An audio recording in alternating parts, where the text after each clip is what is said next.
Приветствую вас всех, друзья! Я Владимир Козловских. И это канал «Золото, валюта, богатство». Уважаемые зрители моего канала, приношу вам свои глубокие извинения за низкий звук в прошлом ролике. Это моя техническая ошибка. Я постараюсь в будущем не допустить таких инцидентов. В прошлом ролике мы пришли к выводу, что с высокой вероятностью кризис в зоне доллара имеет шансы продлиться как минимум до конца века, до начала следующего. А если Западу сильно повезет, то и до следующего столетия. Мы еще не смотрели ВВП, но необходимо слегка забежать вперед. Слишком уж из ряда вон выходящее противоречие обнаружилось в стане наших врагов, воспеваемое у нас внутри на все голоса людьми с рукопожатными лицами. И мне не терпится указать на их катастрофическую некомпетентность и макнуть их, сами понимаете, во что. Доллар за год упал к рублю с 75 до 60 рублей. Это 20%. В рублях наша экономика вроде бы подсядет на пару процентов. Но в долларах-то она, получается, вырастет примерно на 17-18% за этот год. Изолированно это выглядит как валютный казус. Но одновременно экономика нашего заокеанского противника за этот год в их бумажках вырастет на пару процентов. Но тогда в рублях она падает на 17-18. Вывод очень простой. Относительная скорость роста экономики России выше, чем у нашего находящегося за лужей противника, как минимум на 15-17%. И, кстати, подскажите, пожалуйста, в комментариях, фамилия главнокомандующего украинских войск Залужный с украинского на русский правильно переводится как американский или как британский? По отношению к Европе наша экономика растет еще быстрее, чем на 20%. Заметьте, что экономика России в 2022 растет быстрее и экономики Китая процентов на 12-15. Окончательная ясность получится, если мы оценим изменения ВВП за 2022 год просто в золоте. ВВП Штатов за 2022 год в золоте растет, стоит на месте. Рост 0%. ВВП Европы в золоте падает на 1-2, может чуть больше процентов. ВВП Китая в золоте вырастет в 2022 году примерно на 2-3%. ВВП России в золоте в 2022 году вырастет на 15-17%. Это нормальные сталинские темпы роста 30-х годов. В следующем году еще добавится 5-6% роста в натуральных показателях за счет новых территорий. На самом деле, это следствие того, что по старинной технологии засадного полка скрытно происходило в нашей экономике последние 20 лет. Первым было сельское хозяйство. В нем самый короткий инвестиционный цикл. Как только свалил конкурент на внутреннем рынке еды, выдвинулся первый засадный полк – сельский. У индустрии, если считать с неокрами, инвестиционный цикл как минимум лет 20-30. Сейчас начинается постепенное выдвижение этого, второго, но уже не полка, а индустриальной дивизии. Наши трактора и комбайны начали вытеснять китайские на полях Германии, на родине Мерседесов, Volkswagenов и Porsche. Но армия главного стратегического прорыва в новую техноэнергетическую эпоху, тоже уже в седле. Командиром там Росатом. Уже при первом появлении индустриальной дивизии Запад вспомнил, что такое нехороший холодящий страх под ложечкой от рокота клича «Ура», разворачивающийся в атаку казачьей лавы. Поэтому и подставлена Украина.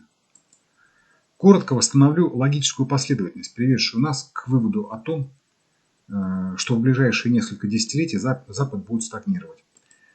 В ролике «Золото доллар 2», связь золота с зарплатами, инфляцией и энергетикой циклами, ссылка сейчас на экране и под этим роликом, мы выяснили, что рост золота – это рост золота – это падение покупательной способности доллара, увеличение инфляции и процентных ставок. Параллельно с этим происходит падение объемов производства и покупательной способности доходов населения. Еще раз отмечу, что золото является не причиной этого, а только лишь следствием. Оно как градусник, отражает только факт болезни, но не является его причиной. Вот как нельзя вылечить болезнь стряхиванием градусника, так и развить экономику невозможно только манипулированием курсами и ставками. Прогноз по золоту мы с вами делали в основном техническими методами. Поэтому мы сначала определим чисто технические причины, по которым прогноз падения доллара к золоту у нас получился такой длинный, а потом технические причины проинтерпретируем политикой и экономикой. Давайте глянем на график. Это золото в долларе с конца 20-х годов, вот отсюда, по наше время, вот здесь. Сейчас график в годовых свечах. Движение вправо от 2000 года, вот отсюда, мы трактуем как развивающуюся третью волну от первой волны от конца 20-х годов до начала 80-х. И ее коррекция второй волны от начала 80-х до 2000-х годов. То есть мы трактуем вот эту третью волну как продолжение вот этой первой зелененькой цифры обозначенной и вот этой второй. В будущем, после формирования и завершения волны 3, вот этой, где-то вот здесь сильно правее сформируется четвертая волна. Когда она закончится, еще там дальше вправо будет пятая волна. Таким образом достроится вся пятиволновая структура. Первая, вторая, третья и где-то вот там четвертая и пятая. Наши оценки базируются на том, что фрагмент с конца 20-х по начало 2000-х это первая волна. То есть непосредственно все оценки временные базируются на том, что вот это первая волна. То есть дальше мы уже по времени, как бы скажем так, от нее все вычисляли, оценки делали. Утверждение о том, что вот эта первая волна будет верно до тех пор, пока формирующаяся вот эта вот третья волна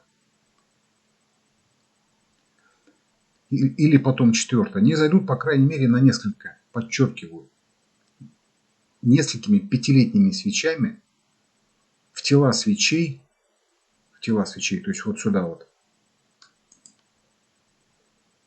То есть вот сюда вот, нашей первой волны. То есть это примерно в район 550-560. В среднесрочном прогнозе я покажу, что пока вероятность этого очень низкая. Но, тем не менее, это условие применимости всей нашей логики и сделанных выводов. То есть, еще раз подчеркиваю, условием применимости всей нашей логики, то есть правильности того, что это третья волна, является не заход рынка вот сюда вот. Дальше мы рассуждаем прямо буквально. Длина по времени волн 3 формирующейся, здесь которая будет 4 и 5, прямо зависит от длины волн 1 и волны 2. Так давайте глянем, что же так растянуло первую волну и вот сформировало такой длины волну 2. Давайте тогда чуть растянем график, чтобы нам было поудобнее. Так вот, нам нужно только до 2000 года, примерно вот отсюда, потому что мы смотрим вот эту структуру. То есть мы сейчас будем смотреть структуру первой и второй волны. Хорошо видна внутренняя пятиволновая структура волны 1. То есть первая волна, вторая, третья, четвертая, пятая. Пятая волна нетипичная, растянутая. Но об этом еще чуть позже там, наверное, скажем.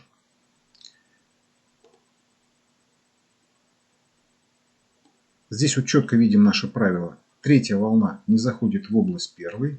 Четвертая волна тоже не заходит в область первой и второй, соответственно, волн.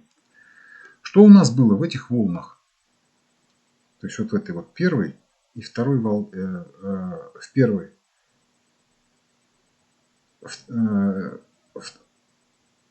и второй волнах вот этой составной всей первой волны. То есть вот этой зелененькой. Первая волна началась в конце 20-х. Вот она.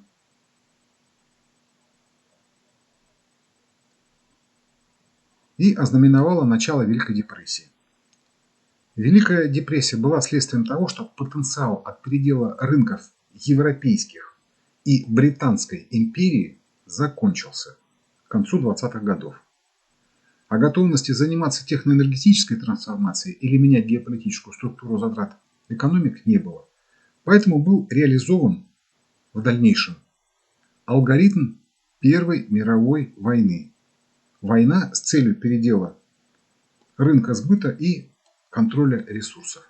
Очень короткое на пальцах буквально пояснение. Когда у вас проблема с прибылью производственного предприятия, чтобы улучшить ситуацию, вы можете сделать всего одну из трех вещей, ну или комбинировать их.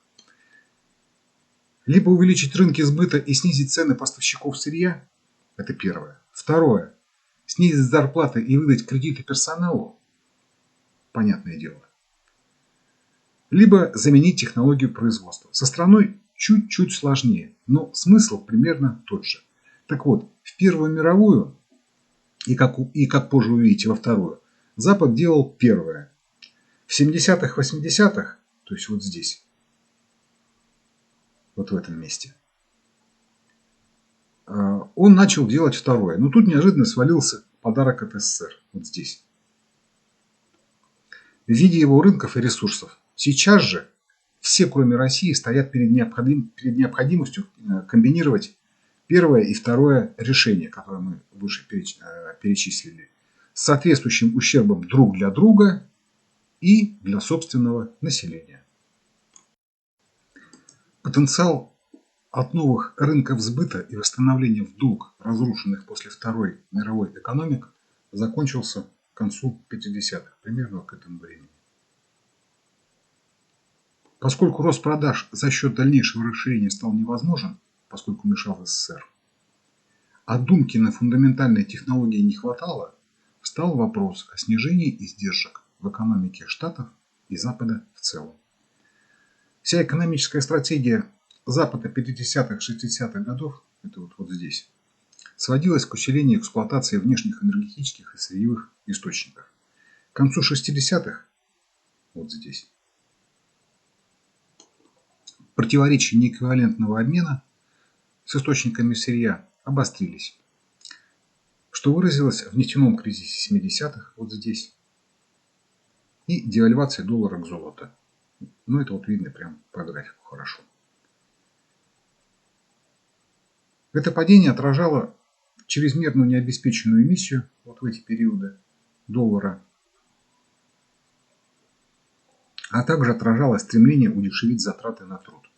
То есть вот падение доллара. Зарплаты-то в долларах, а мы помним с вами взаимосвязь между динамикой золота и доходами населения. Вот это коррективная четвертая волна с 1974 года по 1976, ну или там по 1977, наверное, до сюда можно считать, отражало то, что СССР согласился в середине 70-х пойти на увеличение поставок нефти, согласился на разрядку, разоружение и снял с экономики США очень большой объем непроизводительных расходов, то есть затрат энергии, связанных с военно-промышленным комплексом США. СССР дал штатам передышку и спас их от полного краха.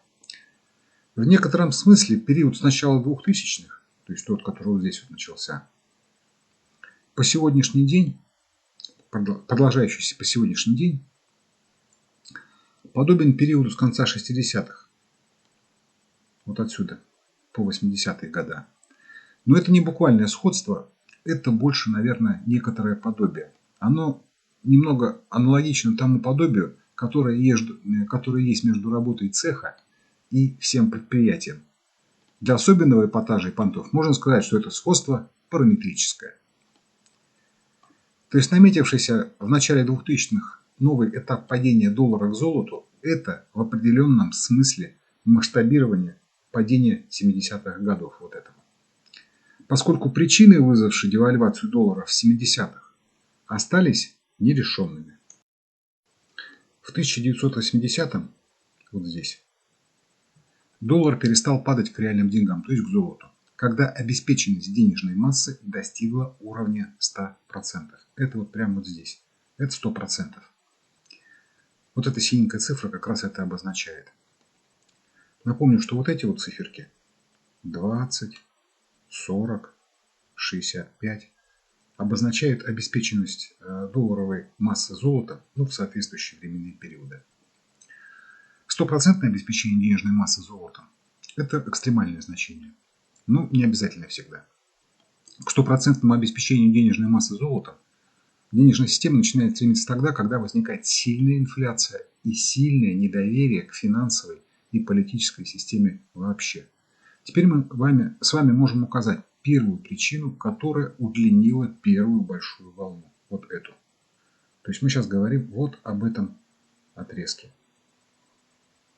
Это решение западных элит о выходе из Великой депрессии посредством той же империалистической экономической модели контроля над рынками сбыта и сырья. Вот оно, это решение. То есть это решение продолжить войну для передела рынков. На основе этой техноэнергетической эпохи империалистическая модель исчерпала себя уже к концу 20-х. Вот к этому времени. То есть Первая мировая вот здесь. К концу 20-х ее пряники закончились. Для искусственного продления действия этой модели в Штатах требовался дальнейший передел рынков сбыта и ресурсов, осуществленный в результате Первой мировой. Именно для этого и была развязана Вторая мировая. Вот здесь.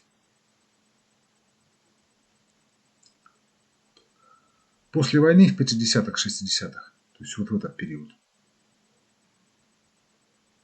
Штаты продолжили строительство империалистической модели. Эти решения добавили в первую волну вот этот период. С начала 30-х по конец 60-х. Вот все это решение. Это примерно 35-40 лет. То есть именно вот эти решения, вот здесь воплощенные, они растянули первую волну на дополнительных 35-40 лет. Движение с 850, вот отсюда, в начале 80-х, до 250 долларов в начале 2000-х, мы трактуем как коррекцию первой волны, то есть мы ее трактуем как вторую волну Эллиота, то есть во всей этой последовательности больших волн. Обозначено это вот этой зелененькой циферкой 2. Чисто технически это коррекция золота и усиление доллара, то есть вот это вот падение золота, могла закончиться где-то в конце 80-х. То есть должна была вообще закончиться по техническим характеристикам вот в этом месте. Это произошло бы, если бы Штаты начали глубокие реформы в середине, в конце 80-х. Это, конечно, сразу же повлекло бы ослабление доллара, то есть рост золота из конца 80-х, вот отсюда. Но этот рост не был бы таким же масштабным, как это потом приключилось в 2000-е. Вот здесь. Мы потом уже дальше посмотрим. Рынки, в общем-то, как и история, не терпят сослагательного наклонения. Как на самом деле развивалась бы ситуация в примере штата решения о реформах, сказать, конечно же, до конца невозможно. Но в Штатах было принято решение продлить реализацию неоимпериалистической модели, используя неожиданно свалившиеся с неба ресурсы и рынки советской экономической зоны. Продлить коррекцию усиления доллара с конца 80-х, вот отсюда, по началу 2000-х, вот это десятилетие, помогли хлынувшие из распадающегося СССР сырьевые и энергетические ресурсы. Но этого ресурса хватило всего вот на эти 10 лет. Обратите внимание на то, что в конце коррекции золота 80-х, 90-х, вот здесь вот, в конце коррекции, обеспеченность денежной массы, долларовой массы упала до экстремальных 12%. То есть ниже, чем в конце 60-х. Это было следствием масштабной эмиссии долларов для изначально временной программы Рейгана по кредитованию потребительского спроса, который был убит снижением доходов населения от масштабной девальвации доллара в 70-х.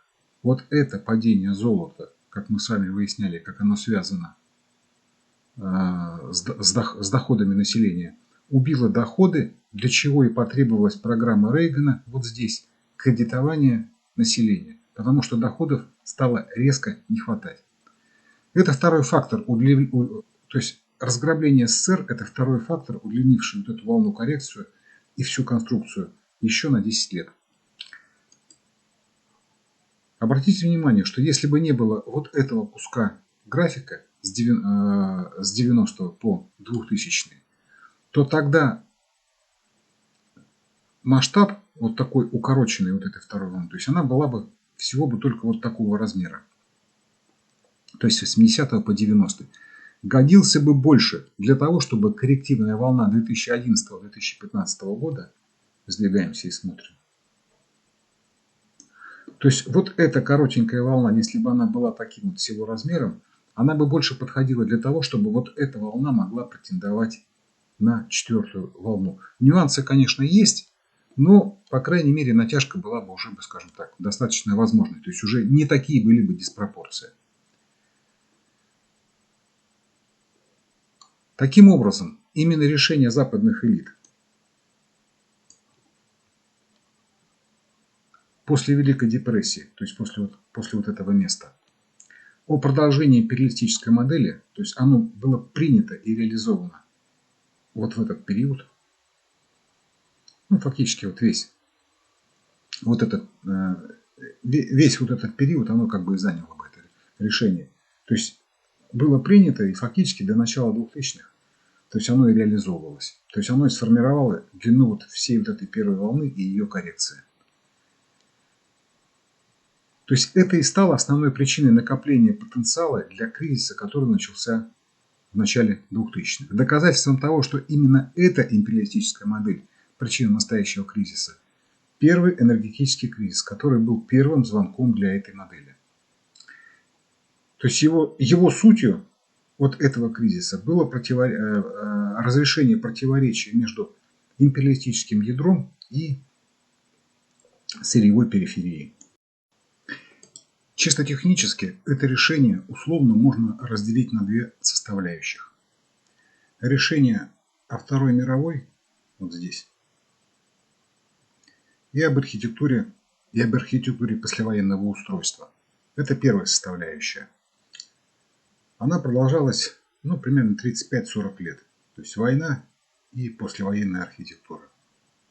С начала 30-х, вот отсюда, по начало 70-х годов. И вторая составляющая этого решения – это после энергетического кризиса решение о разграблении СССР в 90-х. По своей экономической сути решение о разграблении СССР было аналогом послевоенного разграбления штатами Европы, Японии и части Британской империи для выхода из Великой депрессии. Разграбление СССР удлинило ремиссию Запада после кризиса 70-х еще на 10 лет, вот на этих. Таким образом, политико-экономические решения западных элит конца 20-х годов, продолжение империалистической модели, кризис этого решения в 70-х, вот здесь, и попытки продления ремиссии из кризиса 70-х при помощи разграбления СССР и сформировали большую первую волну, то есть с конца 20-х по начало 2000-х. А масштаб этой волны как раз и определяет наиболее вероятную продолжительность по времени предстоящих кризисных явлений в зоне доллара. Напомню, что именно по размеру первой вот этой и второй волны в предыдущем ролике «Золото-доллар 7. Часть 1. Обновление глобального прогноза на 15-20 лет» мы оценили наиболее вероятный масштаб будущих третьей и будущей вот этой третьей волны и вот здесь, которые будут дальше, четвертой и пятой волн во всей конструкции. Ссылки на этот ролик сейчас на экране и внизу в описании этого ролика. Именно фактор окончания в 2000 году периода стабилизации доллара, то есть вот здесь, к золоту, и переход к новому масштабному этапу падения доллара, а по сути перехода к новой финансовой эпохе длительностью как минимум 100-150 лет, и породил огромное количество мутных намеков в околоэлитных западных источниках о конце света. Вспомните хотя бы компьютерный психоз по поводу проблемы 2000. Очевидно, что все эти слухи и пугалки были элементом дополнительного управления и усиления тех тенденций, которые, в общем-то, и так уже наступали совершенно вследствие естественных абсолютно причин. Мы пользовались инструментами чисто технического анализа в наших оценках, но технические приметы и закономерности не являются настоящими причинами происходящего. Любой рыночный график является только отражением тех естественных процессов и объективных законов, которые работают в системах. Сейчас вернемся к уточнению прогноза долгосрочной динамики доллара к золоту. Я немного вас еще помучаю идиотом и техническим анализом, но постараюсь не злоупотреблять и сделать это максимально просто. Но то, как я это буду сейчас делать, это некий общий шаблон того, как необходимо подходить к анализу любых графиков рынков. Я не буду грузить вас индикаторами и выкладками, а просто буду констатировать некоторые промежуточные результаты.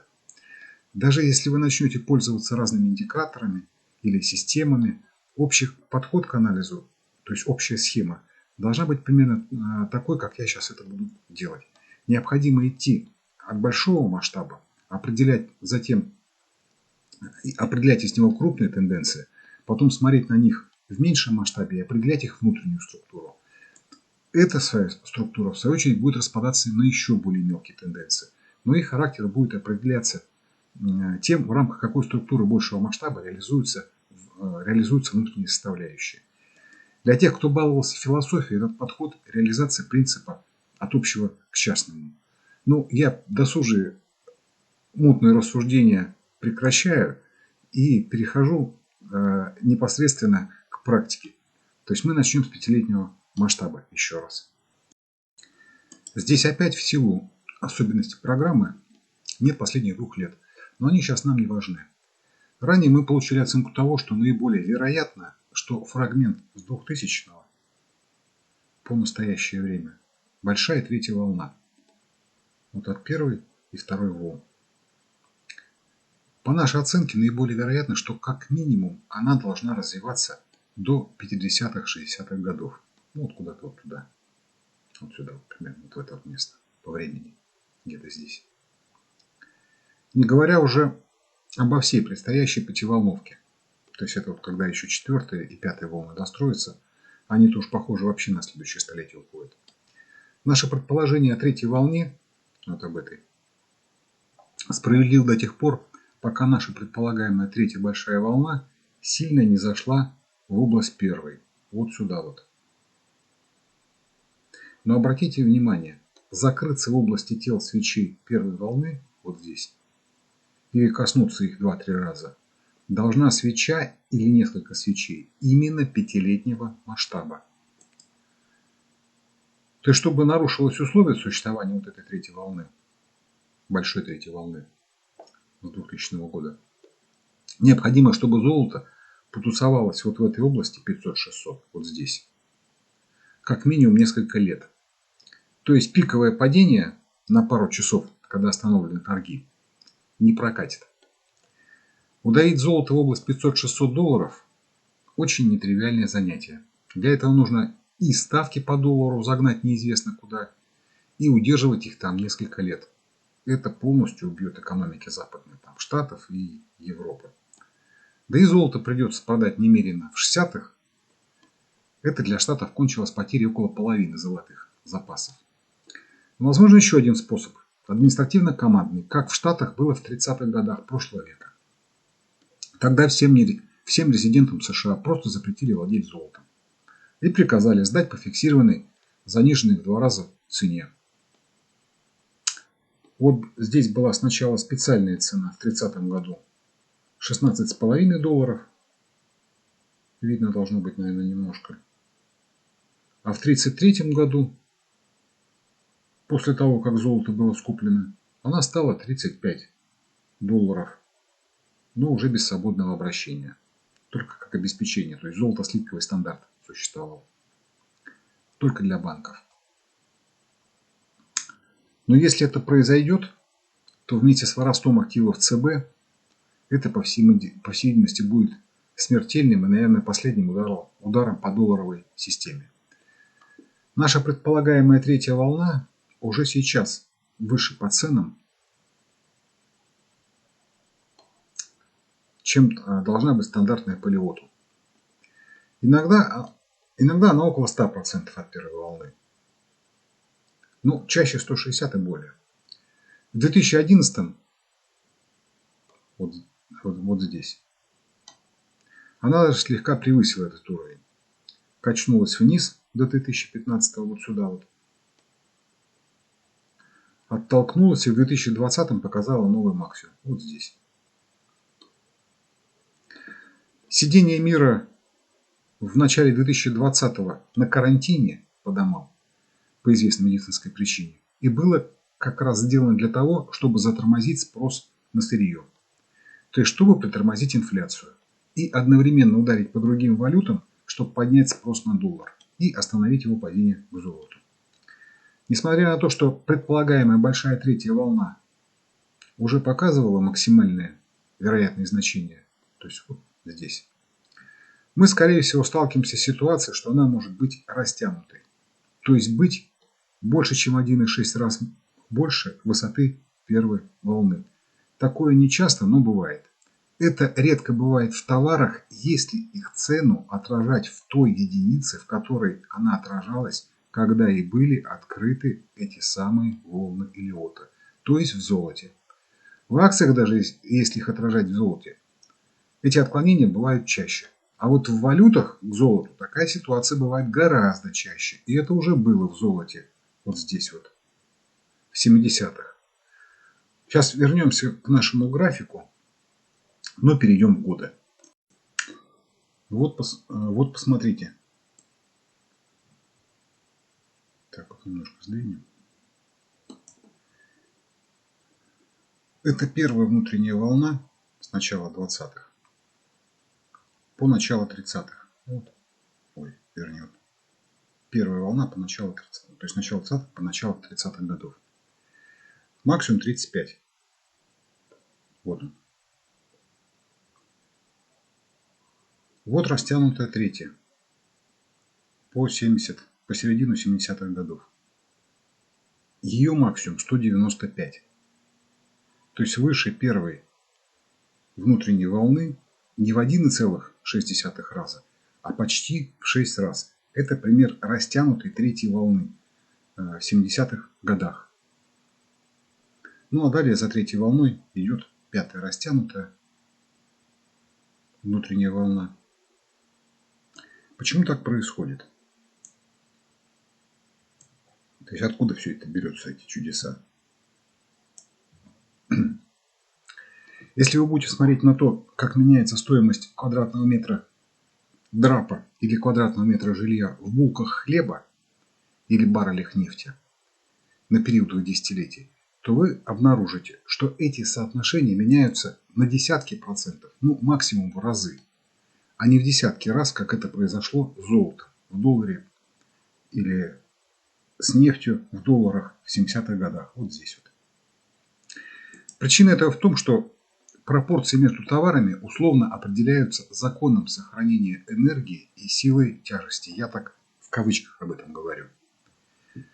И эти законы долго не понарушаешь. Все отрицатели Мороза замерзли и не передали свой опыт отрицания Мороза потомкам. А Бэтмен, я имею в виду выживший Бэтмен, бывает только в кино. Именно поэтому компьютерные стрелялки так притягательны. Но настолько же и опасны с точки зрения потери здорового чувства страха.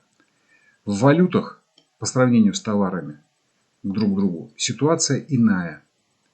Как периодически выясняется, количество валюты в обращении ограничивается только соотношением между жадностью и страхом эмитента. Жадность, как известно, безгранична. Но эмитент ведь тоже смотрит голливудское кино и воображает себя Бэтменом. Ну и, естественно, теряет чувство страха. Поэтому в периоды, когда жадность кроет страх, как бы к овцу, денежных знаков становится слишком много. Отсюда и нарушение соотношения Эллиота. Праздник жадности идет в эмиссии долларов давно. С перерывами на извлечение и освоение прибыли с начала 80-х. Ну, то есть вот тогда. Отсюда примерно. Первые последствия были в 2000-х. Вот они.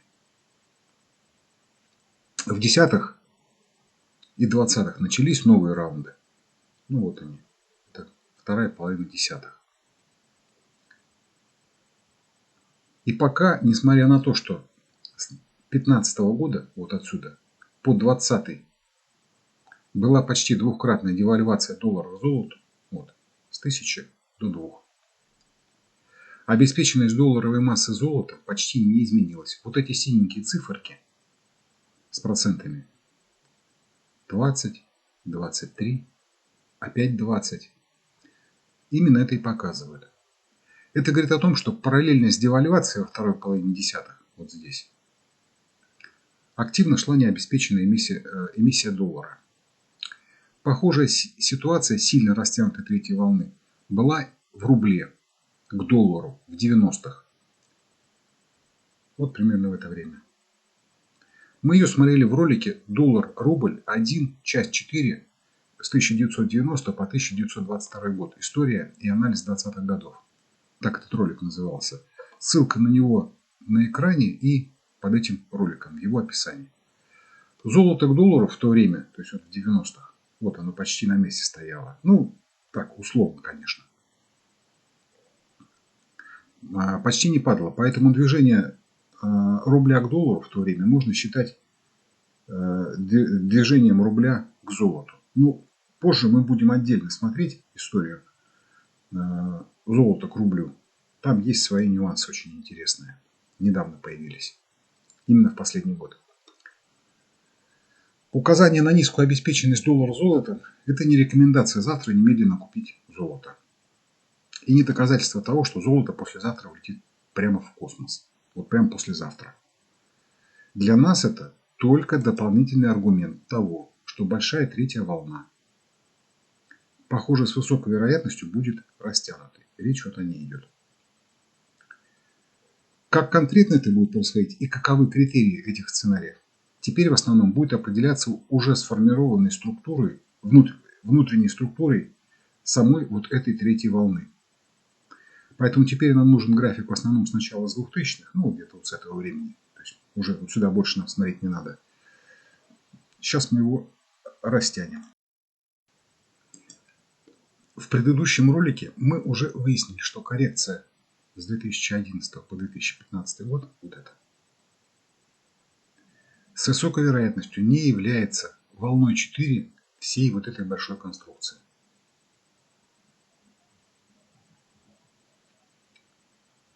А относится к внутренней структуре большой третьей волны. То есть относится вот сюда вот.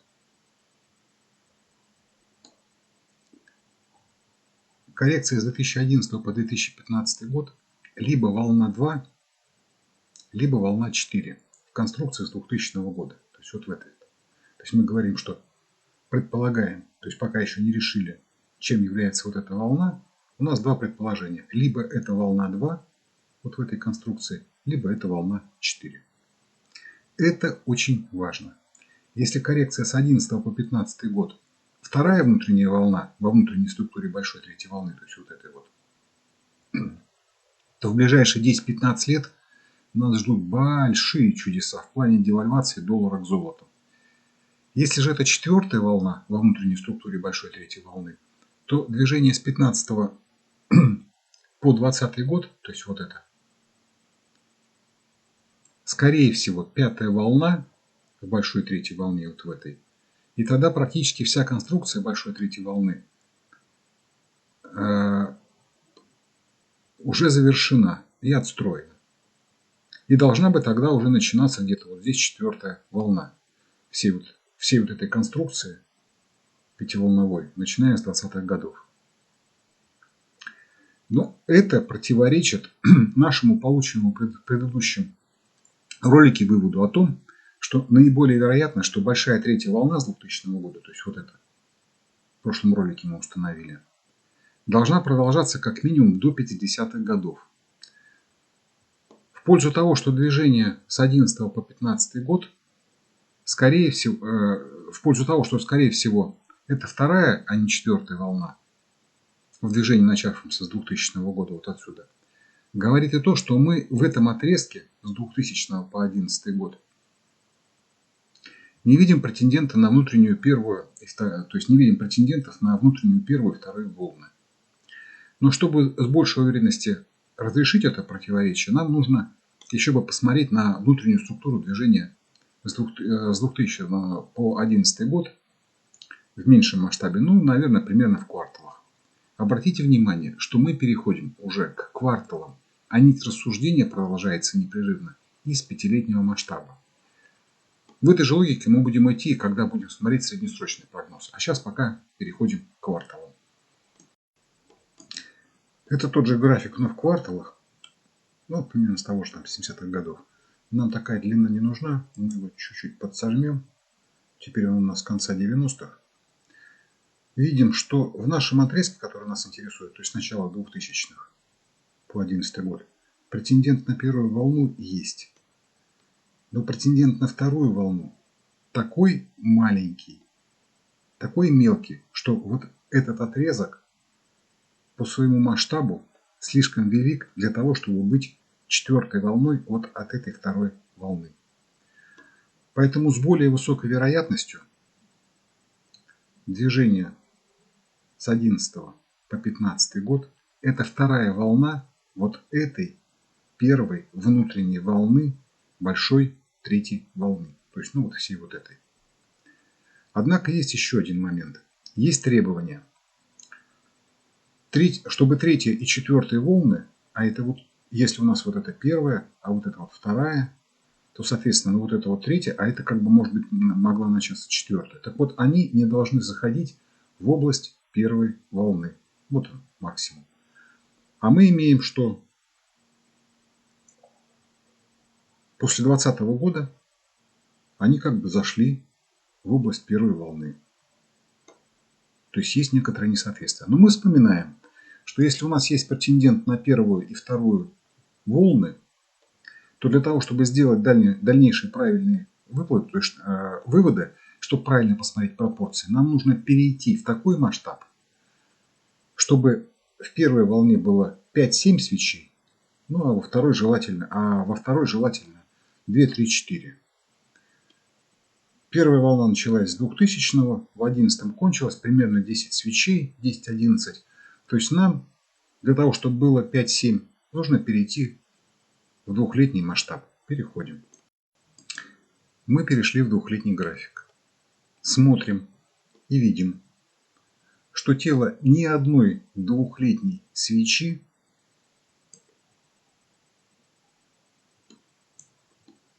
смотрите, пока не закрылось в пределах тела, в пределах тел свечей первой волны. Вот они тела. Ну и, соответственно, у нас всего одна свеча сформировалась, и нету еще свечей, которые бы коснулись первой волны. То есть, ну, тел коснулись бы.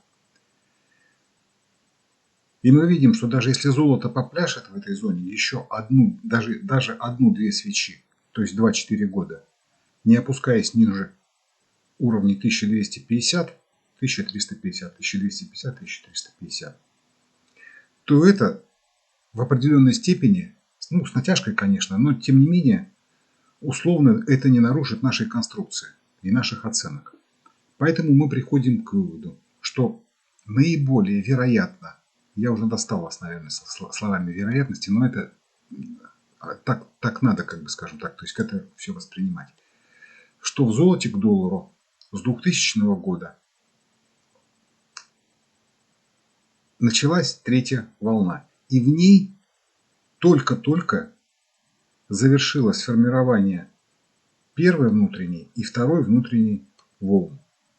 И только-только начинается с 2015 года формирование внутренней третьей волны, большой третьей волны. Подчеркиваю, все эти выводы относятся только к доллару.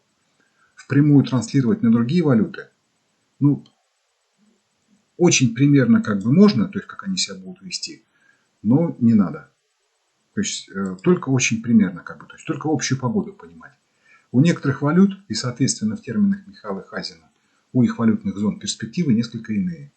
Поэтому мы будем их смотреть в дальнейшем. Ну, как успевать будем. Я поставлю синенькие маленькие цифры на прогнозируемую нами структуру. То есть вот сюда поставим единичку. Это первая внутренняя волна. Сюда поставлю двоечку. То есть это первая и вторая внутренние волны вот этой третьей волны. Троечку снесу сюда, то есть куда у нас будет примерно развиваться большая третья волна. Сюда поставлю троечку, то есть это начинающаяся третья волна. Теперь предполагаемые первая и вторая волна, вот эти, позволяют нам по тому алгоритму, который мы уже раньше смотрели, оценить продолжительность третьей волны. Напомню, что мы продолжительность третьей волны уже рассчитывали, исходя из размера вот этих вот волн. Но теперь мы это сделать можем по-другому. То есть у нас есть внутренняя первая и вторая волна. Мы можем сделать оценку третьей волны, четвертой волны, которая будет за ней внутренней, и пятой волны. Сложим их сумму и получим суммарную оценку третьей волны. Если у нас все сойдется, то будет замечательно. Поскольку этот момент не очень простой, но очень важный и с точки зрения дальнейшего анализа, и с точки зрения методологии, я еще раз проговорю нашу логику. Раньше мы по первой и второй большим волнам, по этим,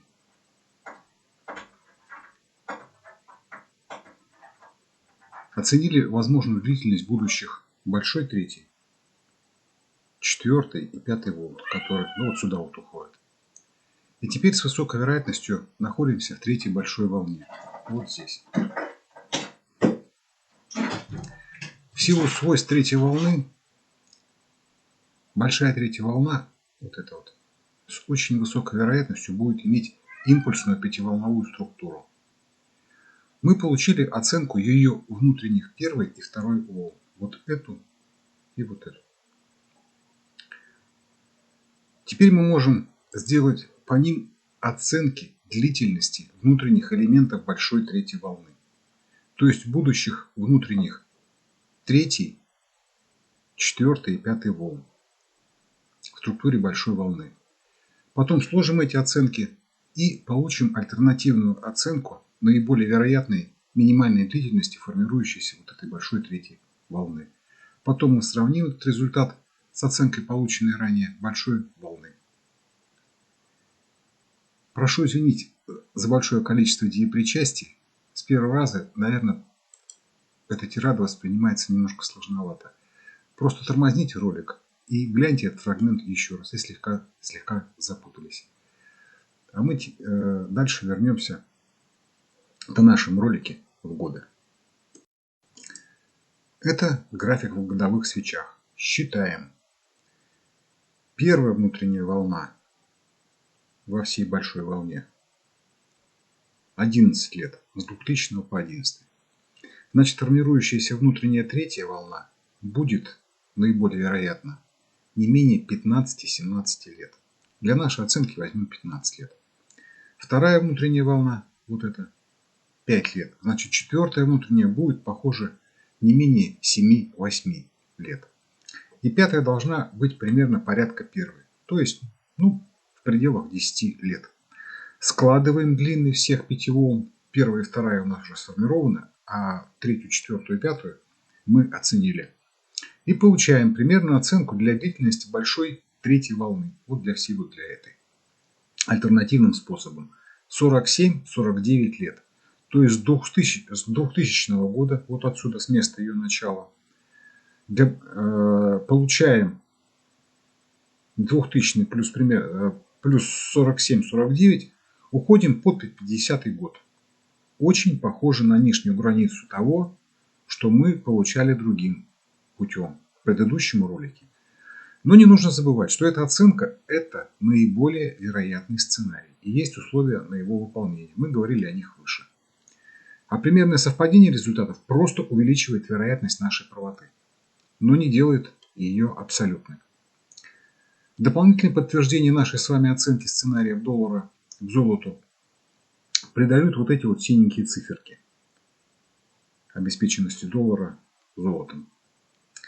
Вот эти 12% обеспеченности доллара золотом в 2000-м – это последствия клинтоновской эмиссии в 90-х. А вот эти вот 20, и несмотря на происходившую девальвацию, потом 23, опять 20, следствие еще более масштабной эмиссии второй половины десятых годов и эмиссии после 2008 года. Эта эмиссия была на порядок больше, чем эмиссия 90-х. И обратите внимание, перед началом внутренней третьей волны, в начале 70-х, вот здесь,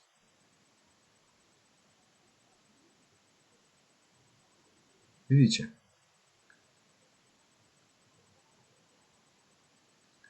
были те же 20% обеспеченности доллара золотом, что и вот эти 20% в 2015 перед предполагаемым нами началом, как и тогда, в начале 70-х, третьей внутренней волны. А сейчас мы с вами обновим долгосрочные критерии глобальных сценариев доллара к золоту. Вероятность правильности нашего прогноза об увеличении вероятности и темпов девальвации доллара к золоту будет увеличиваться, если 2022 год закроется выше 1700 долларов, то есть примерно вот этого уровня. Сейчас мы выше.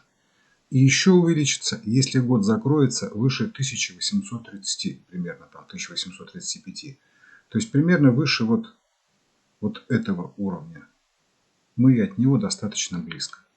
Выполнение этих двух критериев увеличивает вероятность того, что в ближайшие 1-2 года будет преодолен максимум 2020 года. Вот этот вот. Но по моим оценкам наиболее вероятно, что золото к доллару в ближайший год покажет еще два минимума. Более подробно мы будем говорить об этом в среднесрочном прогнозе. Но наиболее вероятно, что один минимум будет сформирован в конце третьего квартала следующего 2023 года, а второй минимум наиболее вероятно появится либо в самом конце 2023 года, либо в начале 2024 года. Поэтому в ближайший год более вероятен сценарий пляски золота в диапазоне последних 3 лет. То есть примерно где-то вот здесь. Либо чуть ниже. Ну, ниже вот уровня 1450 вероятность достаточно низкая.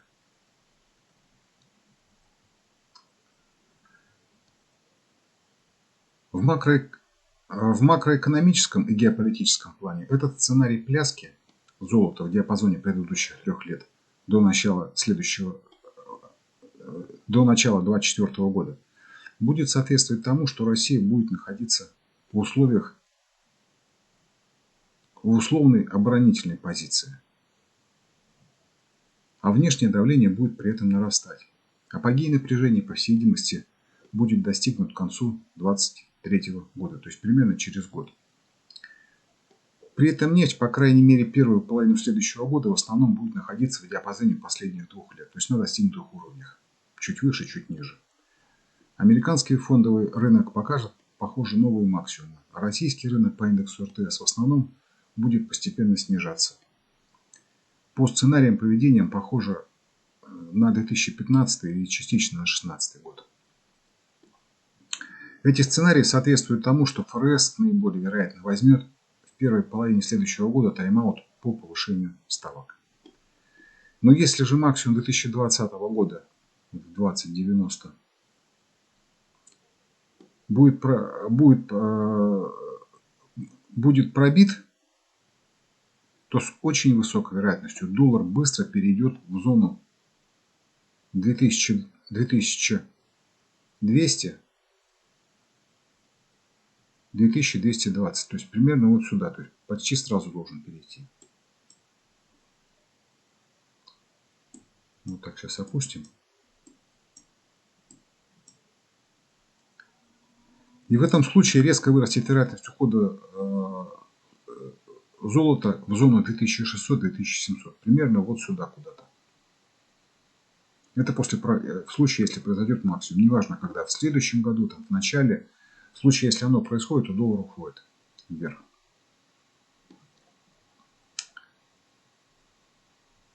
Это будет означать, что начинает реализовываться растяжение третьей внутренней волны, вот этой, и всей большой вот этой третьей волны. Вероятность того, что пробой максимума 2020 года не произойдет в этом 2022 году, она достаточно высокая. То есть до конца года, скорее всего, ничего никуда не двинется. Выше вероятность того, что этот пробой произойдет либо в самом конце следующего 2023 года, либо в начале 2024. Все эти прогнозы и их долгосрочные критерии будут действительно в ближайшие пару лет, 1-2 года. Это в случае, если не произойдет последовательный пробой вниз уровень 1350, то есть вот этот вот, и уровень $1050 за унцию. То есть это критерии отмены этих долгосрочных критериев на продолжение тенденции падения доллара к золоту. Как всегда хочу напомнить, что если вы смотрели, что сейчас мы смотрели на годовые и более свечи. И любое утверждение о том, что что-то будет происходить, если нет конкретных оговорок по срокам, означает, что речь идет о сроках, в несколько лет. Пару дней назад вышли так называемые шокирующие прогнозы Саксо-банка. У тех, кто их посмотрел, может сложиться впечатление, что Саксо, по крайней мере в части золота, смотрел наш первый глобальный прогноз конца прошлого года и начала этого. И 2 предыдущих наших ролика, которые вышли пару недель назад. Но те, кто посмотрел этот ролик и хотя бы уяснил основные взаимосвязи, мог бы достаточно уверенно поддержать разговор с аналитиками Саксо по поводу перспектив золота. Те же, кто понял этот ролик достаточно хорошо, могли бы на равных и подискутировать с аналитиками Саксо. В какой-то мере могли бы уточнить и детализировать их прогноз по золоту. А может быть и покритиковать. Заметьте, в прогнозе Саксо почти везде используются безапелляционные формулировки типа «будет так-то и точка». Это как раз признак слабого или некачественного прогноза. Но нужно делать скидку на то, что эти шокирующие прогнозы Саксо – это больше пиар и самореклама в форме прогноза. А в этом случае для максимального охвата аудитории все должно быть максимально просто, ясно и бесспорно. Большинство публичных прогнозов банков, брокеров и фондов делаются именно по этим рецептам. В следующем ролике мы проанализируем результаты нашего среднесрочного прогноза, данного 22 февраля 2022 года. В ролике «Золото. Прогноз на 3-9 месяцев на февраль 2022 года». Ссылка на него под этим роликом в его описании. И сделаем следующий прогноз. Золото к доллару среднесрочный на ближайшие несколько месяцев. Потом далее мы посмотрим доллар и золото к рублю. Там в следующих роликах. Глянем недвижимость в Штатах и у нас. И перейдем к нефти, газу и индексам. Все, о чем говорилось в этом ролике, это не побуждение вас к действию. Это прогнозы, основывающиеся на моем анализе и моей точке зрения. На этом наш ролик подошел к концу. Всем спокойной сосредоточенности и уверенности. И до встречи в нашем следующем ролике.